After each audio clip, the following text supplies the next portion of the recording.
Hi friends, welcome to our channel. Rammurthy warden దగ్గర నుంచి ఆ సమాధానం వచ్చిన తర్వాత చాలా బాధగా బయటికి వస్తాడు. ఇంటికి నడుచుకుంటూ వస్తూ ఉండగా మంగళ ఆలోచిస్తూ ఉంటుంది. ఈ ముసలోడికి నిజం తెలిసిందో లేదో, ఇంకా రాలేదేంటి, ఫోన్ చేయలేదేంటి అని ఆలోచిస్తూ టెన్షన్ పడిపోతూ ఉంటుంది. నిజం తెలిసి ఆ ముసలోడు అక్కడే గుండెపోటు వచ్చి పోయాడా ఏంటి అని చెప్పి కంగారు పడుతూ ఉంటుంది. ఒకసారి ఫోన్ చేద్దాం అని చెప్పి రామ్మూర్తికి ఫోన్ చేస్తుంది. ఏమయ్యో, ఏంటి సంగతి, తెలిసిందా నీ కూతురు గురించి అని అడుగుతూ ఉంటుంది. లేదే, తెలియలేదు.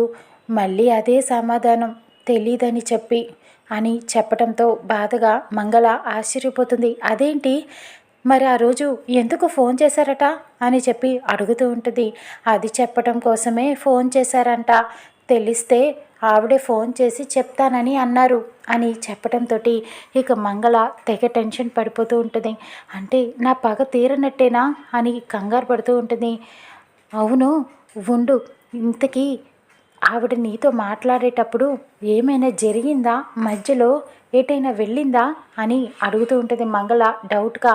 ఇక అప్పుడు రామ్మూర్తి, అవును, ఏదో ఫోన్ మాట్లాడి వచ్చింది, ఎందుకు అని రామ్మూర్తి అడుగుతూ ఉంటాడు. ఏమీ లేదులే, సరే అయితే ఉంటా మరి అని చెప్పి ఫోన్ పెట్టేస్తుంది. రామ్మూర్తి అలా బాధగా నడుచుకుంటూ వస్తూ ఉంటాడు. ఇంకా మంగళ బాధపడిపోతూ ఉంటుంది. అయ్యో, ఇలా జరిగిందేంటి, నా పగ ఎలాగా తీరేది అని ఆలోచిస్తూ ఉంటుంది.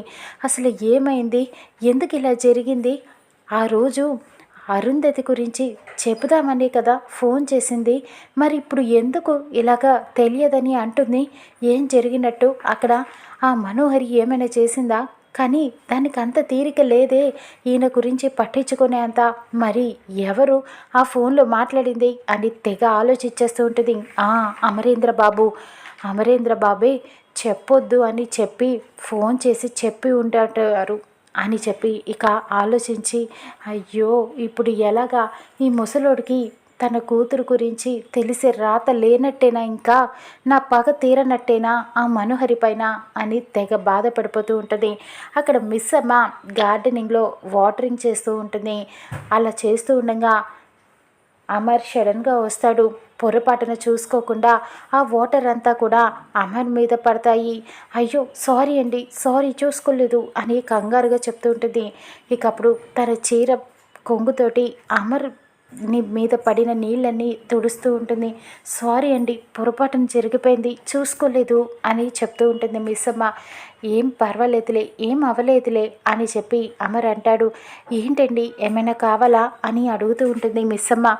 ఏం లేదు మిస్ అమ్మ, మీ నాన్నగారు హాస్పిటల్ నుంచి డిశ్చార్జ్ అయ్యారు కదా, మరి ఇక్కడికి రమ్మను, కొద్ది రోజులు ఇక్కడే ఉండి రెస్ట్ తీసుకుంటారు అని చెప్పడంతో మిస్ అమ్మ చాలా సంతోషపడుతూ ఉంటుంది. అమర్ అంత కేరింగ్ తీసుకోవటం గురించి ఆలోచిస్తుంది. ఆయన రారండి అని చెప్తూ ఉంటుంది. ఎందుకు మిస్ అమ్మ అని అడగటంతో ఆయన ఇప్పటికే తెగ ఫీల్ అయిపోతున్నారు, మీతో ఖర్చు పెట్టించినందుకు మీరు చాలా ఎక్కువ ఖర్చు పెట్టించానని బాధపడుతున్నారు, ఇప్పటికే ఆయన రావడానికి ఒప్పుకోరు అని చెప్తూ ఉంటుంది మిస్ అమ్మ. ఏం పర్వాలేదు, రమ్మను, కొద్ది రోజులు రెస్ట్ తీసుకుంటారు, ఫోన్ చేసి చెప్పు అని చెప్పి అమర్ తన ఫోన్ ఇస్తాడు మిస్ అమ్మకి ఫోన్ చేయమని చెప్పి. ఇక అప్పుడు మిస్ అమ్మ రామ్మూర్తికి ఫోన్ చేస్తుంది. నాన్న ఏం చేస్తున్నారు, ఎలా ఉన్నారు అని అడుగుతూ ఉంటుంది. బాగానే ఉన్నానమ్మా అని చెప్పడంతో ఏంటి ఆ సౌండ్స్, బయట ఉన్నారా అని అడుగుతూ ఉంటుంది మిస్ అమ్మ. అవునని చెప్పడంతో రామ్మూర్తి, కొద్ది రోజులు ఇంట్లోనే ఉండి రెస్ట్ తీసుకోవచ్చు కదా నాన్న, ఎందుకు వెళ్ళారు బయటికి అని అడుగుతూ ఉంటుంది. ఏం లేదమ్మా, హాస్టల్ వార్డెన్ దగ్గరికి వెళ్ళాను, ఏదైనా మీ అక్క గురించి తెలిసిందేమో అని అడగటానికి, కానీ తెలియలేదట అని బాధగా చెప్తూ ఉంటాడు. ఇక అప్పుడు మిస్ అమ్మ కూడా, ఏంటో అక్క గురించి మనకు ఎప్పుడు తెలుస్తుందో, అక్క దగ్గరగా వచ్చినట్టే వచ్చి మనకి దూరం అయిపోతున్నట్టు అనిపిస్తుంది నాన్న, ఆ దేవుడు ఎందుకు ఇలా చేస్తున్నాడో, మనం ఇంకా ఎన్నేళ్ళు ఇలా అక్క గురించి ఎదురు చూడాలో అని బాధగా చెప్తూ ఉంటుంది. ఇక అప్పుడు రామ్మూర్తి కూడా ఇంకా బాధపడుతూ ఉంటాడు. మిస్ అమ్మ అలా మాట్లాడటంతో అమర్ కూడా అలా చూస్తూ బాధపడతాడు. సరే నాన్న, నేను ఏదో అన్నానులే, కానీ అక్క తొందరలోనే మనకి దొరుకుతుంది, మీరేం బాధపడొద్దు అని చెప్తూ ఉంటుంది, ఓదారుస్తుంది. ఈయన మీకు ఫోన్ చేయమన్నారు నాన్న, మిమ్మల్ని ఇంటికి రమ్మని అంటున్నారు, మీరు రండి నాన్న అని చెప్పటంతో, లేదమ్మా ఇప్పటికే నేను ఆయనకి చాలా భారం అయిపోయాను, ఇక నేను మా ఇంట్లోనే ఉంటాను, రెస్ట్ తీసుకుంటా అక్కడే అని చెప్తూ ఉంటాడు. ఇక అప్పుడు రారంట అని మిస్ అమ్మ అమర్తో చెప్తుంది. ఇక అప్పుడు అమర్, నేను మాట్లాడతాను, ఇటు ఇవ్వు ఫోన్ అని చెప్పి అమర్ తీసుకొని, అంకుల్ మీరు ఒకసారి ఇంటికి రండి అని చెప్పడంతో, లేదు బాబు పర్వాలేదు నేను ఇక్కడే ఉంటాను అని చెప్పడంతో, లేదు అంకుల్ నేను చెప్పట్లేదు, మీకు రిక్వెస్ట్ చేయట్లేదు, నేను ఇక్కడికి రమ్మని చెప్తున్నాను అంతే, మీరు రావాలి అని ఆర్డర్ వేస్తాడు. ఇక రామ్మూర్తి సరే అని ఒప్పుకుంటాడు. అమర్ బాగీకి ఫోన్ ఇచ్చి లోపలికి వెళ్ళిపోతాడు. ఎందుకమ్మా బాబుగారు ఎందుకు రమ్మంటున్నారు అని అడుగుతూ ఉంటాడు. ఏమో నాన్న, రండి మాట్లాడుకుందాం అని చెప్తూ ఉంటుంది. సరే వస్తానమ్మా అని ఫోన్ పెట్టేస్తాడు. ఇక అక్కడ అరుంధతి గోల చేస్తూ ఉంటుంది. రామ్ గుప్తాతో చేరి మాట్లాడుతూ ఉంటుంది. ఇంతలో ఇక్కడ అమర్ గదిలోకి వెళ్ళి బీరువాలో నుంచి అప్పుడు అరుంధతి దొరికిన పంచెని తీసి చూస్తూ ఉంటాడు. అదే విషయాన్ని గుప్తా అరుంధతి కిటికీలో నుంచి చూస్తూ ఉంటారు. ఈయన ఏం చేస్తున్నారు అని చెప్పి ఇక అమర్ ఆ పంచెను పట్టుకొని అరుణ్ని తలుచుకొని బాధపడుతూ ఉంటాడు. అమ్మో ఈ బాలికకి ఇప్పుడు నిజం తెలిసిపోతుందేమో అని గుప్తా భయపడుతూ ఉంటాడు. ఇక అరు కూడా అమర్ చేతిలో ఉన్న పంచని చూసి డౌట్ పడుతూ ఉంటుంది. ఇది అప్పుడు అనాథాశ్రమంలో నన్ను వదిలిపెట్టినప్పుడు నాతో ఉన్న పంచ కదది, ఈయన దగ్గరికి ఎలా వచ్చింది అని చెప్పి ఆశ్చర్యంగా చూస్తూ ఉంటుంది. అమర్ ఆ పంచ పట్టుకొని చాలా బాధపడుతూ ఉంటాడు. ఇక అప్పుడు మిస్ అమ్మ చాలా డౌట్ పడుతుంది. అదేంటి ఈయన దగ్గరికి ఎలా వచ్చింది, కన్నవారు ఎవరో తెలిసినప్పుడే కదా అది ఇస్తారు, అంటే ఈయనకి నా కన్నవాళ్ళు ఎవరో తెలిసిపోయిందా, చెప్పండి గుప్తా గారు అని అడుగుతూ ఉంటుంది. గుప్తా ఏం సమాధానం చెప్పడు, అలా చూస్తూ ఉండిపోతాడు మౌనంగా. అరు చాలా ఎదురు చూస్తూ ఉంటుంది మరి ఏం చెప్తాడా అని. ఇంతలో రాతోడు వస్తాడు.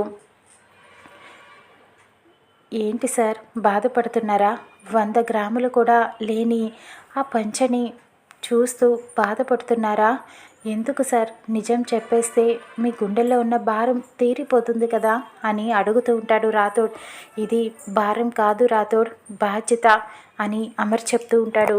ఇది నా అరు నాకు ఇచ్చిన బాధ్యత, ఇది అరు పుట్టింటిని వచ్చిన సారే ఇది అని చెప్పడంతో అరుకి ఏమీ అర్థం కాక అలా చూస్తూ ఉండిపోతుంది. ఇవన్నీ ఈ నిజం ఎప్పటికీ ఎవరికి తెలియకూడదు, నా అరు నాకు ఇచ్చిన కష్టమైన నష్టాలైన బాధ్యతలు ఇవన్నీ కూడా నేను మోయాలి అని చెప్తూ ఉంటాడు. ఎన్నాళ్ళని మోస్తారు సార్ ఆ భారం అని రాథోడ్ అడుగుతూ ఉంటాడు.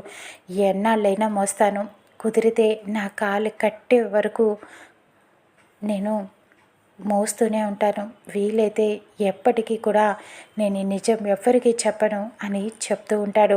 ఇక అప్పుడు అమర్ అంటాడు, ఎందుకు సార్ ఈ నిజం చెప్పేస్తే బాగుంటుంది కదా మిస్ అమ్మకి అని అడుగుతూ ఉంటాడు. ఈ నిజం కోసం వాళ్ళందరూ ఎదురు చూస్తున్నారు, కానీ ఇది తెలిస్తే వాళ్ళ జీవితాలు తారుమారైపోతాయని వాళ్ళకు తెలియట్లేదు.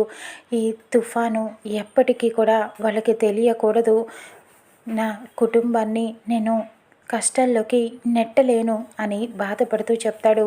ఇంతలో మిస్సమ్మ వస్తుంది. అక్కడ మిస్సమ్మని చూసి ఒక్కసారిగా అమర్ షాక్ అయిపోతాడు. అలా చూస్తూ ఉండిపోతాడు. మిస్సమ్మ అంతా వినేసిందేమో అని భయపడుతూ ఉంటాడు. చేతులు వెనక్కి పెట్టి ఆ పంచని దాచేస్తాడు అమర్. అరుకి ఏమీ అర్థం కాదు, అదేంటి ఈయనకి తెలుసు కూడా ఎందుకు చెప్పట్లేదు అని ఆలోచిస్తూ ఉంటుంది. గుప్తా అక్కడి నుంచి పారిపోతాడు. గుప్తా గారు ఎందుకు ఆయన నిజం చెప్పట్లేదు, చెప్పండి, ఆయనకి తెలిసి కూడా ఎందుకు చెప్పట్లేదు, మీరు ఎందుకు చెప్పట్లేదు అని అడుగుతూ ఉంటుంది. చెప్పకూడదు, చెబితే వచ్చే కష్టాలే ఎక్కువ అని గుప్తా చెప్తూ ఉంటాడు. వెళ్ళి కావాలంటే నీ పతిదేవుని అడుగు అని అనటంతో, అడగలేననే కదా మీరు ఇలా అంటున్నారు అని అరు బాధపడుతూ ఉంటుంది. ఇక్కడ మిస్ అమ్మ, ఏమండి ఫోన్ మీ ఆఫీస్ నుంచి ఫోన్ వస్తుంది అని చెప్పి ఫోన్ ఇస్తుంది. అమర్కి అర్జెంటుగా రమ్మని కాల్ వస్తుంది. ఇక అమరైతే రాథోడ్ వెంటనే మనం వెళ్ళాలి అని చెప్పి వెళ్ళిపోతూ ఉంటాడు అక్కడి నుంచి. ఇక మిస్ అమ్మకి ఏమీ అర్థం కాదు.